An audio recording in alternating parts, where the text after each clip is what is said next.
2 Tawarik pasal 23 ayat 1 sampai 21. Tetapi dalam tahun ke-7, Yoyada memberanikan diri dan ia mengadakan persepakatan dengan para kepala pasukan 100, yakni Azaria bin Yeroham, Ismail bin Yohanan, Azaria bin Obed, Maaseya bin Adaya, dan Elisafat bin Zikri.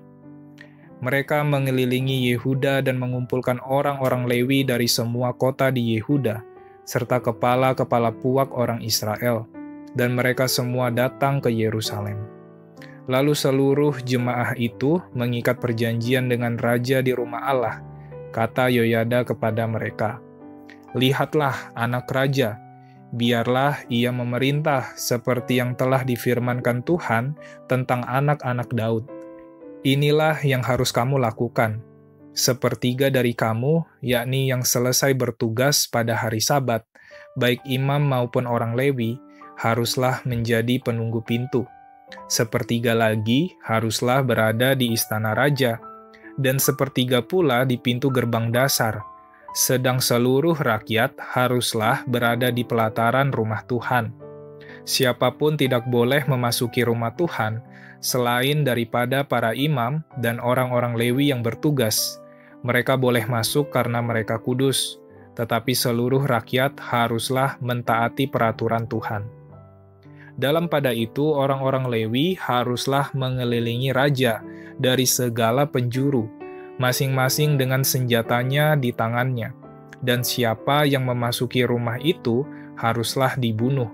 Dan baiklah kamu menyertai raja setiap kali ia keluar atau masuk." Orang-orang Lewi dan seluruh Yehuda melakukan tepat seperti yang diperintahkan Imam Yoyada. Masing-masing mengambil orang-orangnya yang selesai bertugas pada hari Sabat bersama-sama dengan orang-orang yang masuk bertugas pada hari itu, karena Imam Yoyada tidak membebaskan rombongan-rombongan itu.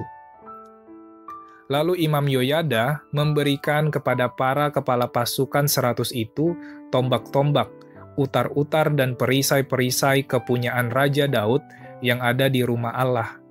Ia menempatkan seluruh rakyat masing-masing dengan lembing di tangannya, di lambung kanan sampai ke lambung kiri rumah itu, dengan mengelilingi mezbah dan rumah itu untuk melindungi raja.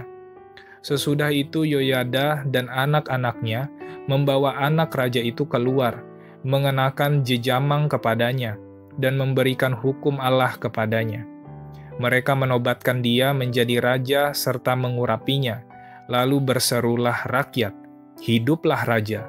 Ketika Atalia mendengar pekik rakyat yang berlari-lari menyambut raja dan memuji-muji dia, pergilah ia mendapatkan rakyat itu ke dalam rumah Tuhan. Lalu dilihatnyalah raja berdiri dekat tiangnya pada jalan masuk, sedang para pemimpin dengan para pemegang nafiri ada dekat raja. Dan seluruh rakyat negeri bersukaria sambil meniup nafiri, sedang para penyanyi dengan alat-alat musik mereka memimpin nyanyian puji-pujian. Maka Atalia mengoyakkan pakaiannya sambil berkata, "Hianat, hianat." Tetapi Imam Yoyada menyuruh keluar para kepala pasukan 100, yakni orang-orang yang mengepalai tentara, katanya kepada mereka, "Bawalah dia keluar dari antara barisan. Siapa yang memihak kepadanya harus dibunuh dengan pedang. Sebab imam itu telah berkata tadinya, 'Jangan kamu membunuhnya di rumah Tuhan.'" Lalu mereka menangkap perempuan itu. Pada waktu ia sampai ke jalan masuk istana raja, pada pintu gerbang kuda, dibunuhlah ia di situ. Kemudian Yoyada mengikat perjanjian antara dia dengan segenap rakyat dan raja, bahwa mereka menjadi umat Tuhan. Sesudah itu masuklah seluruh rakyat ke rumah Baal, lalu merobohkannya.